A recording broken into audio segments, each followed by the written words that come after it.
Hello bankers, a very good evening to all of you. स्वागत आप सभी का हमारे official YouTube channel GIB CIB वाला पर। रात के 8:30 बज चुके हैं।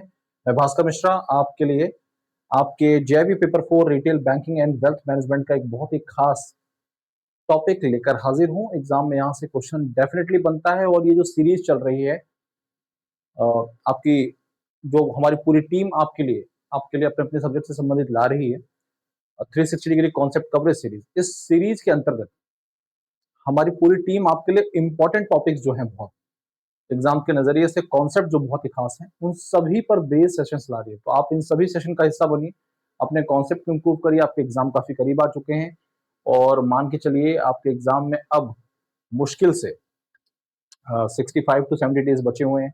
तो इन कम दिनों का फायदा आपको उठाना है और अपने एग्जाम की प्रिपरेशन को इस सीरीज के माध्यम से और स्ट्रॉन्ग करना है। तो आज का जो टॉपिक है मॉड्यूल सी रिटेल बैंक मार्केटिंग से संबंधित है और हम पढ़ने जा रहे हैं बैंकिंग करस्पॉन्डेंट और जो बिजनेस फैसिलिटेटर्स होते हैं, इनके बीच के डिफरेंसेस क्या हैं, और साथ ही साथ में इस कॉन्सेप्ट को कब इंट्रोड्यूस किया गया, इसके पीछे रिजर्व बैंक ऑफ इंडिया का क्या मेन ऑब्जेक्टिव था, ये डायरेक्शन कब आया। ऐसी बहुत सारी बातें जो आपके एग्जाम में सवाल के तौर पर पूछी जा सकती हैं, इन सारी बातों को आज के सेशन में देखेंगे।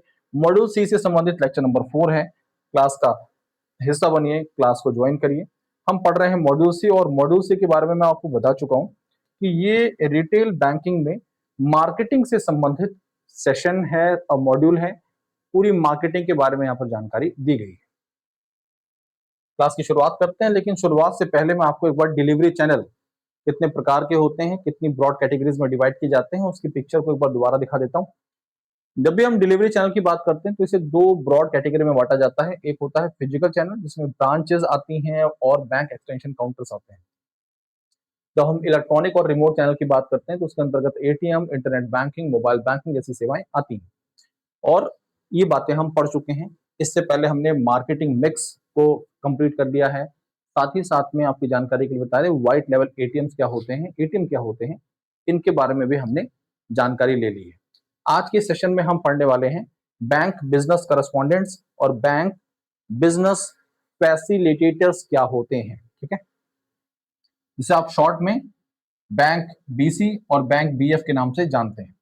तो सबसे पहले जानना जरूरी है कि ये गाइडलाइन, ये बैंक के द्वारा, बैंकों के द्वारा इस गाइडलाइन के तहत जो भी इंप्लीमेंटेशन करने थे वो कब गाइडलाइन जारी की गई थी, और ये जो गाइडलाइन इशू की गई रिजर्व बैंक ऑफ इंडिया के द्वारा, इसे कब इशू किया गया। तो ले चलते हैं आपको जनवरी 2006। जनवरी 2006 में रिजर्व बैंक ऑफ इंडिया के द्वारा एक गाइडलाइन इशू की जाती है सभी बैंकों के लिए, और बैंकों से बोला जाता है कि आपको दो डिफरेंट काइंड ऑफ इंटरमीडियरीज को अपने बैंकिंग ऑपरेशन में इंप्लीमेंट करना है, डेप्लॉय करना है। अब देखिए, समझिएगा बात को। यानी कि जब हम बैंक बीसी या बैंक बीएफ के बारे में बात करते हैं तो ये दीज आर कॉल्ड इंटरमीडियरीज, यानी कि एक तरह से मीडिएशन का रोल प्ले करती हैं कस्टमर और बैंक के बीच में। ठीक है, तो इन दो प्रकार की इंटरमीडियरीज को, इन दो कैटेगरीज की इंटरमीडियरीज को डेप्लॉय करने की बात कही जाती है। Banking intermediaries, the banking correspondent and the business facilitator, यानी कि बीएफ और बीसी को अपने ऑपरेशंस में इंप्लीमेंट करने के लिए बोला जाता है। इसके माध्यम से बैंक जहां पर बोल सकते हैं लैग कर रहे थे कि हर एक क्षेत्र में जाकर ब्रांचेस को इंप्लीमेंट करना क्वाइट डिफिकल्ट, ब्रांच को सेटअप करना डिफिकल्ट, ब्रांच सेटअप करना, उसे ब्रेक इवन तक लाना, उसे प्रॉफिटेबल बनाना एक लंबा प्रोसेस होता है। तो हम बैंकिंग और या फाइनेंशियल इंक्लूजन को कैसे पूरा करेंगे, इसके लिए जरूरी था कि इस प्रकार के इंटरमीडियरीज को बैंक अपने ऑपरेशंस में डेप्लॉय करें, और जहां तक वो नहीं पहुंच पा रहे थे वहां तक ये बिजनेस फैसिलिटेटर्स और बैंकिंग करस्पॉन्डेंट्स अपनी सेवाएं दे पाए, यानी कि एक तरह से बैंकिंग की सेवाओं को पहुंचा पाए। इसकी मदद से तो जो ग्रामीण इलाके हैं, every villages of India deepen financial inclusion in the country, तो इसके माध्यम से जो बीएफ और बीसी हैं, ये बैंकिंग फुटप्रिंट्स को दूर दराज इलाकों में जहां पर अभी तक बैंकिंग सेवाएं नहीं है, और साथ साथ में जो हमारा फाइनेंशियल इंक्लूजन का टारगेट है उसको और मजबूत कर पाए। और ये सही बात है, इनके जो रिजल्ट्स आए वो बहुत ही आउटस्टैंडिंग रहे।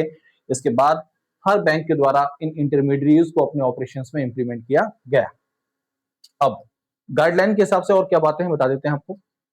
as per the guidelines, the BCs are permitted to make transactions on behalf of the bank and serve the customers as agent of the bank। अब समझिएगा, तो बैंक बिजनेस करस्पॉन्डेंट्स हैं, ठीक है, बैंकिंग करस्पॉन्डेंट्स जो हैं, इनको बैंक के एक एजेंट के तौर पर देखा जाता है। They act as an agent on the behalf of bank to the customers. ये बैंक के बिहाफ पर ट्रांजैक्शंस भी परफॉर्म कर सकते हैं और साथ साथ में बैंक के बिजनेस को आगे बढ़ा सकते हैं, बैंक के प्रोडक्ट्स एंड सर्विसेज को लोगों तक पहुंचाते हैं।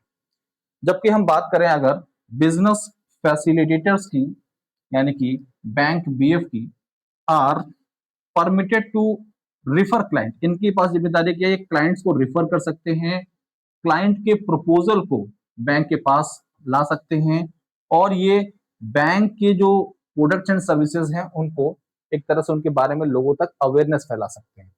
बट इनको ट्रांजैक्शंस परफॉर्म करने की अधिकार नहीं होते। They can not perform the transactions personally, do the transaction unlike BC. यानी कि ये बैंकिंग करस्पॉन्डेंट, बिजनेस करस्पॉन्डेंट जो होते हैं उनकी तरह जो बिजनेस फैसिलिटेटर्स होते हैं वो ट्रांजैक्शंस परफॉर्म नहीं कर सकते।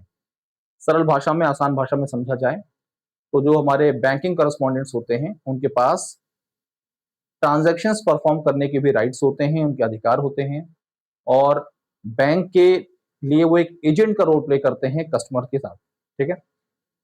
बैंक के बिहाफ पर वो ट्रांजैक्शंस भी परफॉर्म कर सकते हैं और भी बहुत सारे फाइनेंशियल सर्विसेज हैं जो प्रोवाइड कर सकते हैं कस्टमर को। लेकिन जो बिजनेस फैसिलिटेटर्स होते हैं उनके पास क्लाइंट को रिफर करना, क्लाइंट के प्रपोजल को परसू करना और बैंकिंग प्रोडक्ट एंड सर्विसेज के बारे में अवेयरनेस फैलाना, इन सबसे संबंधित जानकारी अधिकार होते हैं। ये बेसिक डिफरेंसेस हैं बैंक बीसी और बैंक बीएफ के, जो आपको पता होने जरूरी है। द बीसीबीएफ चैनल, ये जो चैनल है, offers an effective medium to reach out the unbanked population in the remote corners of the country। अब समझिए फाइनेंशियल इंक्लूजन क्या होता है। फाइनेंशियल इंक्लूजन में भी यही है कि जो दूर दराज इलाके हैं जहां तक बैंकिंग सेवाएं नहीं पहुंच पाई हैं वहां तक बैंकिंग सेवाओं को पहुंचाना।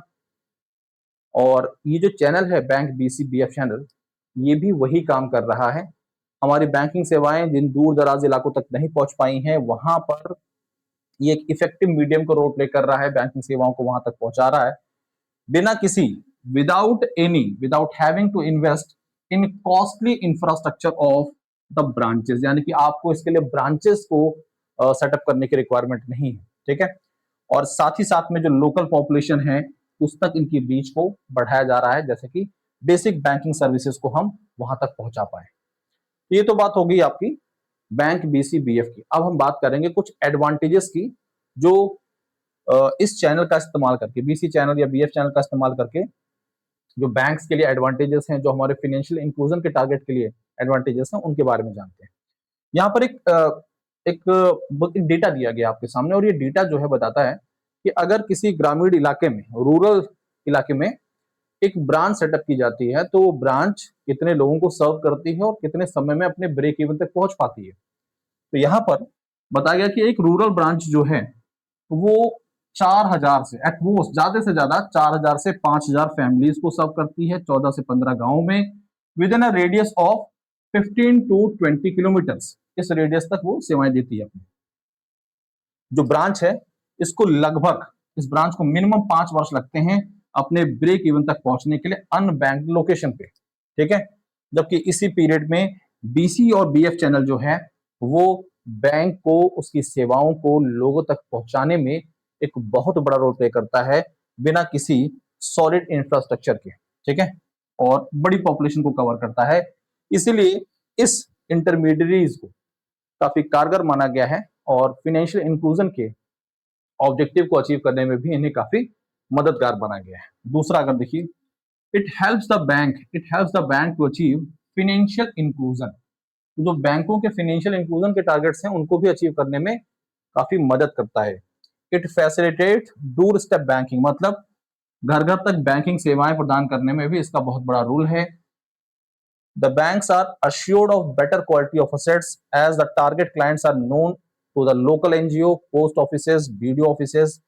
तो इसके माध्यम से एक तरह से देखा जाए तो बैंक जो है वो अपने क्वालिटी ऑफ असेट्स को प्रोवाइड कर रहे हैं उन क्लाइंट्स को जो कि local NGO, post offices, BDO, panchayat offices, इन सब से जुड़े हुए हैं, सबके जानकार हैं। तो यहाँ पर बैंक के तरफ से जो भी सेवाएं दी जाती हैं ग्रामीण इलाकों में, वहां पर वो कंफ्यूजन नहीं होता यार, वो उस प्रकार का डिएश्योरेंस नहीं होता कि भाई हम अपनी सेवाएं जिनको देने जा रहे हैं क्या वो ट्रस्टवर्दी है कि नहीं। ठीक है, easier and cost effective scaling up model है ये, तो कॉस्ट इफेक्टिव भी है, ईजियर भी है। As per RBI guideline all BC, अब देखिए ऐसे नहीं कि बैंक किसी भी बीसी को अपॉइंट कर लेगा, बीसी के भी अपने टेस्ट होते हैं और रजिस्टर्ड बीसी को ही बैंक हायर करते हैं। तो as per RBI guideline all BC need to undergo a mandatory certification process. एक सर्टिफिकेशन प्रोसेस होता है, जो सर्टिफाइड बीसी होते हैं वही ऑथराइज होते हैं एज अ बैंकिंग करस्पॉन्डेंट के तौर पर फंक्शन करने के लिए। ठीक है, आगे बढ़ते हैं। अगली बात, बैंक बीसी और बैंक बीएफ। देखिए, बैंकिंग करस्पॉन्डेंट या फिर बिजनेस करस्पॉन्डेंट और बिजनेस फैसिलिटेटर के बीच में क्या बेसिक डिफरेंस है? दोनों ही एक तरह से इंटरमीडिएट का रोल प्ले करते हैं, बट जो बिजनेस करस्पॉन्डेंट होता है बीसी, वो एक तरह से बैंक के लिए, बैंक के बिहाफ पर एजेंट का रोल प्ले करता है और ये बैंक के बिहाफ पर ट्रांजैक्शन भी परफॉर्म कर सकता है। इसको बैंक मित्रा का भी नाम दिया जाता है। ठीक है, ओके। लेकिन जब हम बिजनेस फैसिलिटेटर की बात करते हैं तो ये एक पर्सन भी हो सकता है, ये एक एंटिटी भी हो सकती है, और ये एंगेज होती है किस चीज में? कस्टमर को फैसिलिटेट करने में, कस्टमर के जो भी बोल सकते हैं कि डॉक्यूमेंटेशन प्रोसेस होगा उसे परसू करने में, उनके प्रपोजल्स को बैंक तक लाने में। बट देखिए, बट खास बात लिखिएगी, but does not handle cash nor conduct transaction themselves. तो बैंक बीसी और बीएफ के बीच में जो कोर डिफरेंस है वो आपके सामने यहाँ पर रख दिया गया है। अब बात करते हैं साथियों कि आपके आपके जीआईबी एग्जाम काफी करीब आ चुके हैं और जीआईबी एग्जाम को क्लियर करने के लिए आपको जरूरत है एक बहुत ही सॉलिड टीम की, बहुत ही जबरदस्त प्लेटफॉर्म की जिसके रिजल्ट्स आउटस्टैंडिंग रहे हैं। और हम बात कर रहे हैं, यहाँ पर हम बात कर रहे हैं जिस एक सोर्स की, वो सोर्स है आपका GIB Mahapack. GIB Mahapack one stop solution है। इसके पीछे कारण क्या है? क्योंकि महापैक के अंतर्गत आपको 15 प्लस बैचेस का एक्सेस मिल जाता है, जिसमें फाउंडेशन से लेकर क्रैश कोर्स तक के बैचेस हैं, मॉड्यूल वाइज डीपीपीज मिलती हैं, क्लास नोट्स मिलते हैं आपको। इसके अलावा आपको फुल लेंथ मॉक टेस्ट मिल जाते हैं, 24 डाउट सॉल्यूशन मिल जाता है। 3 वैलिडिटीज में उपलब्ध है, 6 मंथ, 12 मंथ, 24 मंथ में आपके लिए उपलब्ध है। और आपकी जानकारी के लिए बता दें कि महापैक के साथ आप जुड़ जाएंगे तो आपको जितने भी बैचेस हमारे प्लेटफॉर्म पर उपलब्ध हैं वो सारे मिल जाते हैं। जैसे यहाँ पर जैप फाउंडेशन 2.0 बैच है, ये कॉन्सेप्ट बिल्डिंग बैच है, और अगर आपने महापैक के साथ अपने आप को एनरोल कर रखा है तो ये बैच भी आपको मिल जाएगा। आप चाहें तो अलग से परचेज कर सकते हैं, कब? जब आपने महापैक नहीं लिया है तो। ठीक है, बट हम अपने सभी बैंकर्स को ये सजेशन देते हैं कि वो महापैक का हिस्सा बने, जैसे उन्हें बार बार बैचेस परचेज ना करना पड़े। तो फाउंडेशन 2.0 बैच रेगुलर प्लान आपके लिए 1999 और प्रो प्लान 2999 में है। प्रो प्लान के अंतर्गत आपको चारों जो पेपर्स हैं उससे संबंधित बुक्स मिल जाती है, अनलिमिटेड प्रैक्टिस मिल जाती है, फुल लेंथ मॉक टेस्ट मिल जाता है, टेस्ट सीरीज मिल जाती है, सारे फीचर्स मिल जाते हैं। जब वीकेंड बैच आपके लिए ला रहे हैं उन लोगों के लिए जिनके पास समय की बहुत कमी है और जो नवंबर 2026 को टारगेट कर रहे हैं। ठीक है, तो प्रो प्लान 3499 और रेगुलर प्लान 2499 में आपके लिए उपलब्ध है। एमसीक्यू बैच बहुत जरूरी होता है आपके एग्जाम के लिए, और ये बैच शुरू हो चुका है 24 फरवरी से आपके लिए रेगुलर प्लान 1999, प्रो प्लान आपके लिए 2999 का उपलब्ध है। इसके अलावा आप Reserve Bank of India grade B को टारगेट कर रहे हैं तो आरबीआई ग्रेड बी के लिए आपके पास ये बैच है समर्थ 2.0, बहुत ही इंपॉर्टेंट बैच है। 2299 में रेगुलर बैच और प्रो बैच 3799 में है। बुक्स की बात करें तो जैब एग्जाम के लिए जो बुक्स मार्केट में सबसे इफेक्टिव बुक्स में से एक बुक्स है, और JAIIB bankers a set of 4 books हैं आपके लिए उपलब्ध है मात्र 1224 में। अगर आप प्रो प्लान का हिस्सा बनते हैं तो बुक्स आपको उसी में मिल जाती है। ठीक है, टेलीग्राम चैनल की बात करें तो टेलीग्राम चैनल हमारा jab_cap by भास्कर सर, आप उसके साथ अपने आप को जोड़ सकते हैं। ठीक है, इसके साथ जुड़कर अपने एग्जाम से संबंधित सारे डाउट, सारी क्वेरीज को क्लियर कर सकते हैं। आज के लिए अभी के लिए इतना ही, धन्यवाद। पढ़ते रहिए, आगे बढ़ते रहिए। Thank you.